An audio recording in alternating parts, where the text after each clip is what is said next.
A história dos irmãos Dassler, Adidas e Puma. Adidas, hoje avaliada em mais de 40 bilhões de dólares.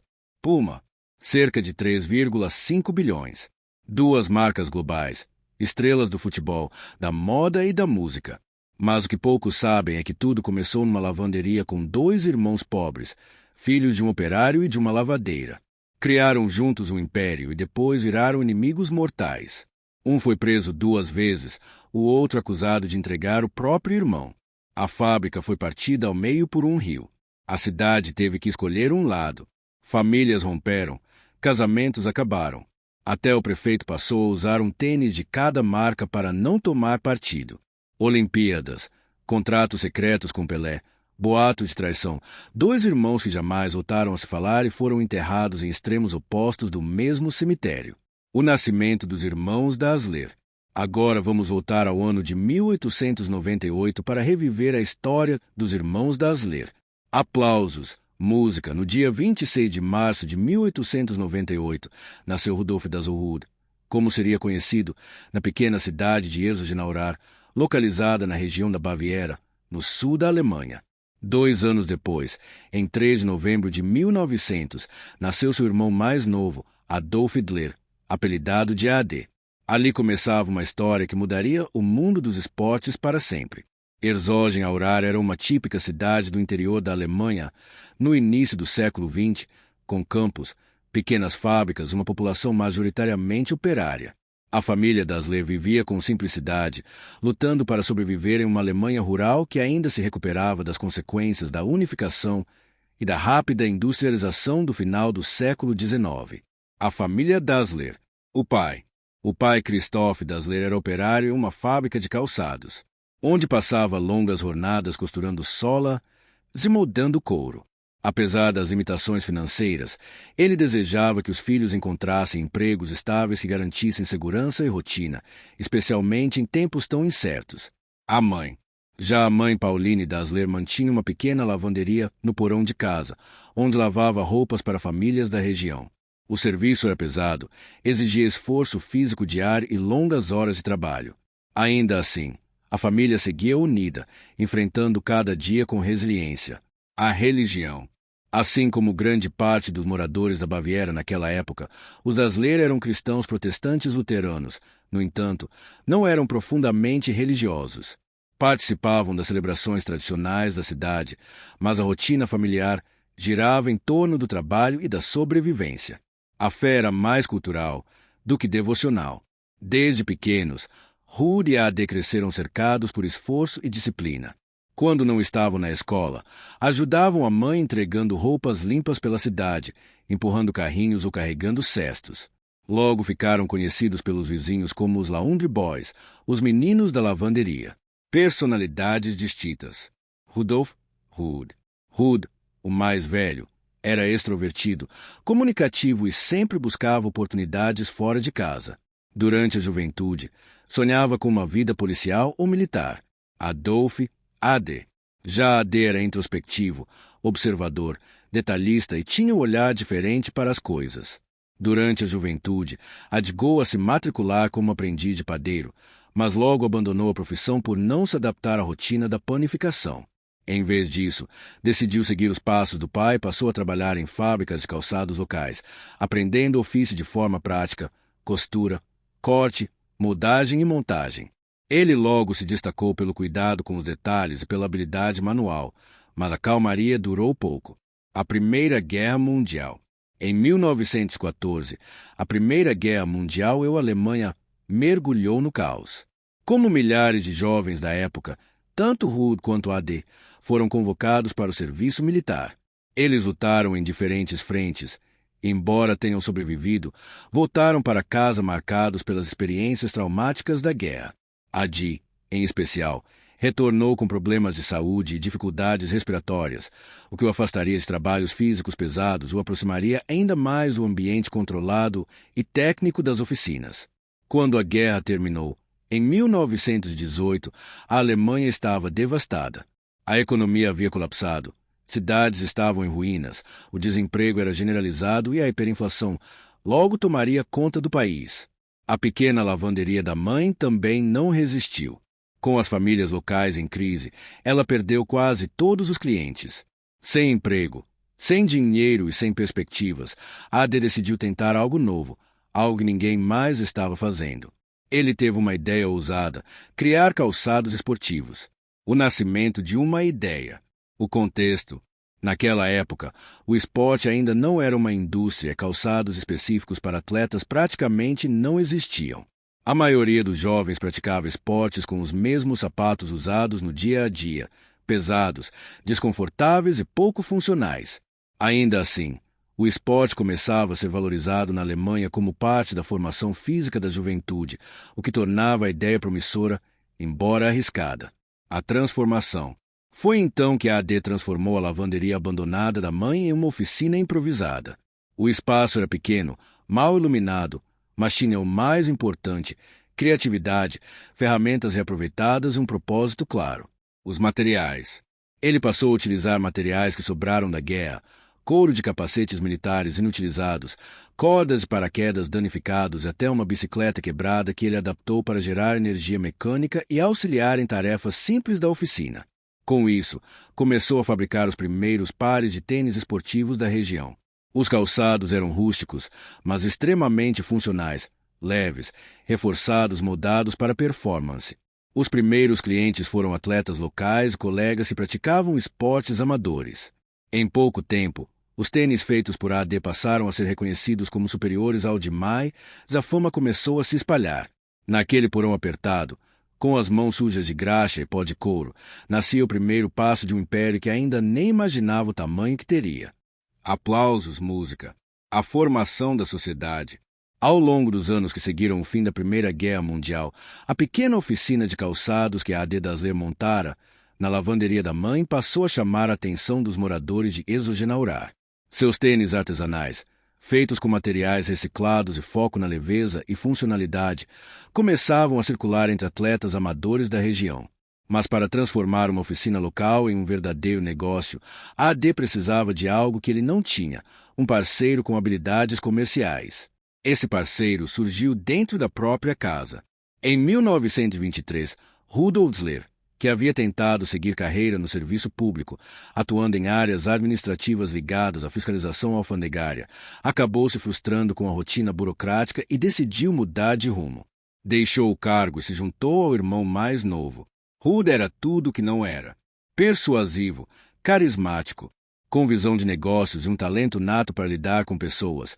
Ele enxergava no pequeno ateliê do irmão um potencial que poucos eram capazes de ver. Em 1º de julho de 1924, os dois formalizaram a sociedade e fundaram oficialmente a Gebruder das Dutzleschfabrik, a fábrica de calçados dos irmãos Dassler. A divisão de responsabilidades. Adolf, AD. Rud assumia as vendas, o relacionamento com clientes e a promoção dos produtos. A dupla parecia imbatível, mesmo em meio à hiperinflação que assolava a Alemanha nos anos de 1920. A demanda pelos calçados dos irmãos continuava crescendo, impulsionada pela busca de atletas por desempenho e acessibilidade. Com o aumento da procura, a pequena oficina deu lugar a um galpão maior nos arredores de Eisenhower, onde passaram a empregar dezenas de trabalhadores da cidade. O objetivo era, claro, criar calçados que ajudassem atletas a superar seus limites, se para isso precisavam ir além do que já existia no mercado. Ainda nos primeiros anos da fábrica, a AD começou a experimentar uma inovação ousada para a época: tênis com cravo de ferro na sola, também chamados de spiques. Inovação e crescimento. A inovação técnica. Esses cravos ofereciam maior aderência ao solo em corridas de velocidade e salto, algo inédito em calçados esportivos na década de 1920. Com poucos recursos, mas muita obsessão por performance, a AD passou a estudar cada detalhe anatômico do pé e os tipos de impacto causados pelo movimento dos atletas. Ele moldava os tênis à mão, fazia ajustes nos solados e testava diferentes combinações de materiais para alcançar o equilíbrio ideal entre leveza, resistência e tração. A estratégia comercial. Rud, por sua vez, batia de porta em porta, visitava clubes esportivos, escrevia cartas, montava malas com os pares prontos e viajava para cidades vizinhas para apresentar os calçados a treinadores e atletas. Ele sabia como vender e, mais importante, sabia como criar desejo em quem experimentava os tênis. Os treinadores começaram a notar que os calçados da Gruer Dazzler tinham desempenho superior até mesmo aos modelos importados da França e da Inglaterra, o que fortalecia o nome da marca no cenário esportivo europeu. O primeiro reconhecimento internacional. O primeiro grande reconhecimento veio nos Jogos Olímpicos de 1928, realizados em Amsterdã. A atleta alemã Lina Ack, corredora dos 800 metros, venceu a prova usando um par de tênis Dazzler, marcando a primeira medalha olímpica conquistada com o calçado da marca. Era um feito histórico não só para Lina, mas para a pequena fábrica dos irmãos de Herzogenaurach. A vitória de Lina chamou a atenção do treinador alemão Josef Weiter, figura influente no atletismo do país. Ele se aproximou dos irmãos e propôs uma parceria. Ajudaria a conectar a marca aos atletas olímpicos em troca de acesso a novos modelos para sua equipe. Foi um acordo estratégico. Graças a essa aliança, os tênis dos Dazzler passaram a ser usados por outros corredores de elite, ampliando a visibilidade e a credibilidade da marca. O crescimento da empresa. Pares por ano. Na virada década de 1930, a Gebruder Dazzler já não era mais apenas uma pequena fábrica de bairro. Com novos modelos sendo desenvolvidos, produção em ritmo acelerado e vendas se espalhando por outras regiões da Alemanha, a empresa atingiu uma marca impressionante, mais de 200 mil pares de calçados vendidos por ano. Embora não haja registro oficial do faturamento exato, o volume de vendas já colocava os Dazzler entre os fabricantes mais promissores da Europa na época. Um resultado extraordinário para uma empresa familiar, nascida em um porão. O sucesso era fruto da combinação perfeita entre a mente técnica e obsessiva de AD e o faro comercial de Ruud. Mas nos bastidores, os primeiros atritos começavam a surgir. Diferenças de visão, de temperamento e de ambição lentamente se acumulavam, ainda que ninguém naquele momento pudesse prever o tamanho da ruptura que viria pela frente. Por enquanto, os irmãos Dazzler caminhavam juntos e estavam prestes a colocar seu nome na história do esporte mundial. Aplausos! As Olimpíadas de Berlim e Jesse Owens. Em meados da década de 1930, a fábrica dos irmãos Dazzler já era uma potência regional. Seus calçados dominavam as pistas da Alemanha e começavam a ganhar visibilidade internacional. Mas foi em 1936, nas Olimpíadas de Berlim, que a marca daria o salto mais arriscado e decisivo de sua história até então. A Alemanha vivia um momento tenso. O governo da época transformava os Jogos Olímpicos em uma vitrine para exaltar sua visão autoritária. Atletas eram escolhidos com base em alinhamento ideológico e qualquer aproximação com o estrangeiro era vista com desconfiança. Mesmo assim, a Dazzler não hesitou em fazer algo que ninguém ousaria naquele contexto: oferecer seus calçados a um atleta negro-americano, bem no centro do país, sob controle do regime. O nome dele era Jesse Owens, um velocista norte-americano, filho de agricultores pobres, que contrariava tudo que o governo da época tentava exibir ao mundo. O encontro que mudou a história. O encontro, quando Jesse chegou à Alemanha com a delegação dos Estados Unidos, foi surpreendido por uma visita incomum. Ada Dazzler o procurou pessoalmente na Vila Olímpica, carregando nas mãos um par dos seus melhores tênis de Spiques. Não havia contrato nem promessas, apenas a convicção de que seus calçados poderiam ajudar aquele atleta a ir mais longe. Jesse aceitou. A vitória.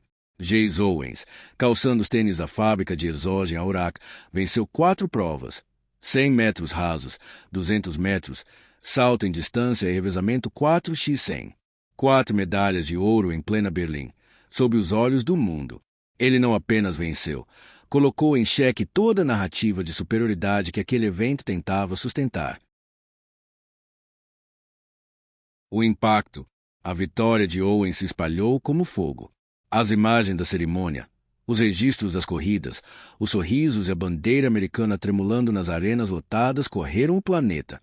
E em todos esses momentos, lá estavam os tênis dos irmãos Dazzler, discretos mas presentes. Naquele momento, a marca Dazzler se tornava uma aliada silenciosa do atleta mais improvável dos Jogos. Para os irmãos, foi uma consagração global.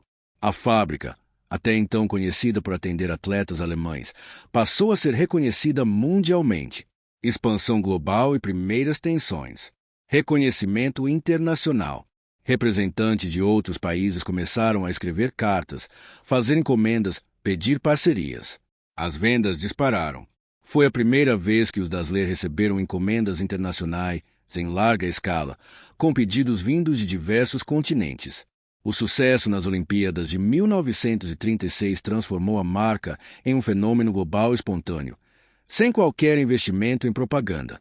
Pela primeira vez, os Dassler exportaram seus produtos para fora da Alemanha. Primeiras tensões. Apesar da glória, o gesto de AD também plantou uma semente de tensão silenciosa. Hood, mais alinhado com o clima político da época, viu a aproximação do irmão com atletas estrangeiros, especialmente com Jesse Owens, como imprudente. AD, por outro lado, acreditava que a performance no esporte estava acima de qualquer política. A partir dali, o contraste entre os dois irmãos começou a ficar mais visível. Enquanto um via o futuro na expansão global, o outro enxergava riscos e ameaças internas. Mas naquele verão de 1936, o mundo não viu os conflitos. Viu apenas o brilho das medalhas e a qualidade de um tênis alemão que havia corrido rumo ao ouro com Jesse. Essa vitória colocaria os Dassler no mapa mundial, mas também acenderia o estupim de uma rivalidade que transformaria dois irmãos em inimigos mortais, arrastando toda a família para dentro do conflito. Aplausos, música. A Segunda Guerra Mundial. Depois das Olimpíadas de 1936, a fábrica dos irmãos Dassler viveu seu auge. Os calçados criados por AD estavam nos pés de atletas do mundo inteiro. Hood expandia as vendas com talento, mas por trás do crescimento, a relação entre os dois já começava a se desgastar. O que era apenas tensão viraria conflito aberto com a chegada da guerra. Na Alemanha daquele tempo, era comum que empresários se filiassem ao partido que estava no poder como forma de proteger seus negócios. Hood e AD seguiram esse caminho, mas havia uma diferença clara. Hood era mais próximo da ideologia dominante, enquanto AD mantinha o foco nos produtos e se mantinha reservado. Participava de atividades locais voltadas à juventude, mas sem envolvimento político direto. Com o início da Segunda Guerra Mundial, em 1939, o governo determinou que as fábricas civis apoiassem diretamente o esforço militar. A Gebruder Dassler Fabrik foi obrigada a interromper a produção de tênis esportivos. Se passou a fabricar botas, mochilas para soldados até engrenagens metálicas para tanques de guerra. O faturamento da empresa cresceu de forma expressiva, mas às custas de vínculos que mais tarde manchariam sua reputação. O início da ruptura. Tensões familiares. Dentro de casa, a tensão aumentava. Eles moravam sob o mesmo teto com suas famílias e os conflitos entre as esposas se tornavam cada vez mais frequentes. As brigas, antes pequenas, começaram a criar um ambiente tenso e pesado. O episódio do porão. Um episódio em especial marcou o início da ruptura. Durante um bombardeio, as sirenes tocaram na cidade e todos correram para o porão. AD e sua esposa chegaram por último. E ao encontrar Hood e sua esposa já abrigados, AD murmurou: "Os bastardos estão de volta." Hood acreditou que aquilo era uma provocação direta. Nunca mais esqueceu aquelas palavras. A prisão de Rudolf. Em 1943, foi convocado pelo exército alemão e enviado para a Frente Oriental.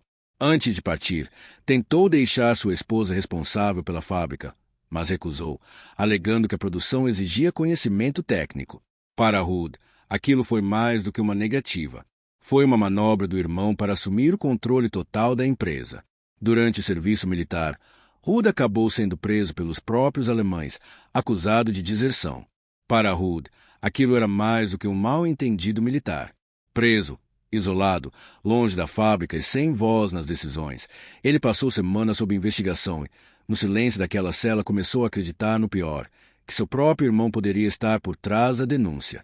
O fim da guerra e novas acusações. Enquanto isso, AD manteve a fábrica operando para os militares. Em 1945, com o avanço dos aliados, o destino da empresa ficou por um fio. Muitas fábricas foram destruídas, mas a dos Dassler foi poupada. O motivo? Alguns soldados americanos reconheceram o nome. Era a mesma marca que Jesse Owens havia usado nas Olimpíadas de Berlim para vencer 4 medalhas de ouro. Para os americanos, aqueles tênis não eram apenas bons. Representavam uma história que tinha desafiado o regime que agora caía. A fábrica sobreviveu, mas o que existia entre os irmãos já estava em ruínas. Quando Rudd foi libertado alguns meses depois da prisão, a Alemanha estava devastada e a tensão entre os irmãos era quase insuportável, mas o pior ainda estava por vir. Pouco depois do fim da guerra, Rudd foi novamente preso, agora pelos soldados americanos que ocupavam a região. A acusação era grave, envolvimento com atividades militares durante o regime anterior. Embora milhões de alemães tenham servido nas forças armadas, o que pesava contra Rudd era seu papel como empresário. Ele havia lucrado com contratos militares, era filiado ao partido da época e havia indícios de participação ativa no governo. Ressentimentos profundos. A visão de Rudolf. Para os aliados, isso bastava para colocá-lo sob investigação num processo que buscava responsabilizar figuras civis que se beneficiaram do regime vigente durante a guerra. Para Rudd, aquela prisão parecia apenas a confirmação de uma suspeita antiga.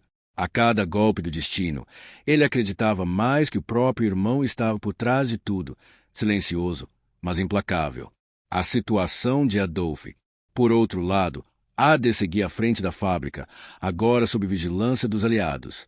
Com o apoio dos militares americanos, AD manteve a produção, operando para as novas demandas do pós-guerra. A associação com Jesse Owens transformava a marca em símbolo de resistência e a fábrica passou a receber encomendas dos aliados, garantindo sua sobrevivência financeira em um período em que a maioria das empresas alemãs afundava em dívidas. Tragédias pessoais. Mas nem mesmo o sucesso conseguia apagar a dor silenciosa que AD carregava. Durante a guerra, ele havia perdido um de seus filhos no fronte. Uma tragédia que jamais superou. Raramente a AD falava sobre isso. Para ele, manter a fábrica viva parecia a única forma de seguir respirando. Enquanto Rudd alimentava sua raiva, AD vivia com uma dor que nem o tempo, nem o trabalho conseguiam curar. E do lado de Rudd, as coisas estavam só piorando. Ele estava afastado dos negócios com o nome manchado. Pior, acreditava estar sendo sabotado por alguém da própria família. E para piorar, boatos sombrios circulavam pela cidade. Um deles, jamais confirmado, dizia que Rudd teria se envolvido com a esposa de AD, uma fofoca destrutiva que aprofundava o abismo entre os dois. A divisão oficial. Depois de anos de desconfianças, mágoas e tragédias, a ruptura se tornou oficial. Em 1948, AD e Rudd Asler dividiram a empresa e com ela também a cidade, as famílias até os amigos. Nasciam ali duas marcas que mudariam para sempre a história do esporte. AD ficou com a parte mais valiosa, o setor de produção, o maquinário e boa parte dos funcionários mais experientes. Era onde ele sempre esteve, entre agulhas, tecidos, borracha e inovações. Rudd ficou com o prédio administrativo e precisou recomeçar do zero no que mais lhe faltava, produção. A divisão foi tensa e desequilibrada, e a dor de ver o irmão sair na frente só aumentou a rivalidade. Adidas. AD batizou sua nova empresa de Adidas, uma combinação de AD e Dassler. Simples, direto, com a assinatura de quem sabia costurar performance e estratégia. Puma. Rudd, por sua vez, tentou usar o nome Rudá, de Rudolf Dassler, mas logo percebeu que não soava esportivo. Queria algo que passasse força, velocidade e impacto. E assim nasceu a Puma, nome curto, agressivo e com cara de competição. O legado dos irmãos Dassler. Mas a separação não ficou só no papel. A cidade de Eisenach, antes pacata, virou um campo de batalha silencioso. Um rio dividia os dois lados, em cada margem uma marca dominava. De um lado a Adidas, do outro a Puma. Em pouco tempo, a cidade inteira se polarizou. Cada bar, cada escola, cada açougaria passou a ter sua preferência. Havia famílias que cortaram relações por lealdade à marca errada. Até casamentos chegaram ao fim por causa da rivalidade. As pessoas passaram a olhar primeiro para os sapatos antes de dar bom dia. O apelido da cidade mudou. Eisenach passou a ser conhecida como a cidade dos pescoços tortos, porque todo mundo vivia espiando os tênis uns dos outros. Até o prefeito passou a usar um pé de cada marca, Adidas em um, Puma no outro, para não tomar partido.